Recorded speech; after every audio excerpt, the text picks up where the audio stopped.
একটা উনুনে একটা কড়াই দিয়ে তেল গরম করে পেঁয়াজটা কাটতে হবে ভালো করে। তারপর কড়াইতে তেলের ভিতরে শুকনো লঙ্কা, পেঁয়াজ, আদা, রসুন দিয়ে টমেটোটা ভালো করে কেটে তার সঙ্গে ভালো করে ফ্রাই করতে হবে এবং অন্য একটা পাত্রে জিরা, ধনে, শুকনো লঙ্কা, টক দইয়ের ভিতর দিয়ে ভালো করে এটা ফেটাতে হবে।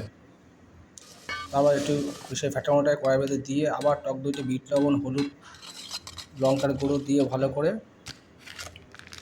ফেটাতে হবে এবং পনিরটা ভালো করে কেটে নিতে হবে।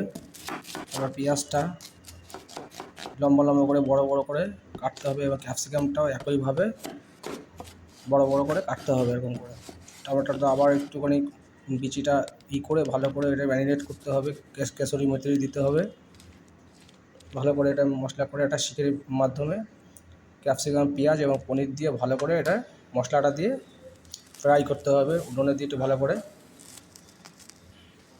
এবং কড়াইতে এই মশলার ভিতরে এগুলো ভালো করে দিয়ে পুদিনা পাতা এবং ধনে পাতা কেটে ভালো করে উপরে ছড়িয়ে দিতে হবে এবং অন্য একটা পাত্রে বাসমতি রাইস ভালো করে ধুয়ে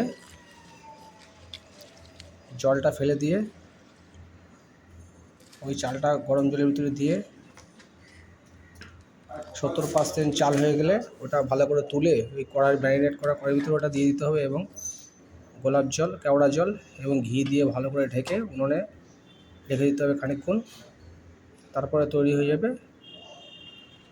পনির বিরিয়ানি।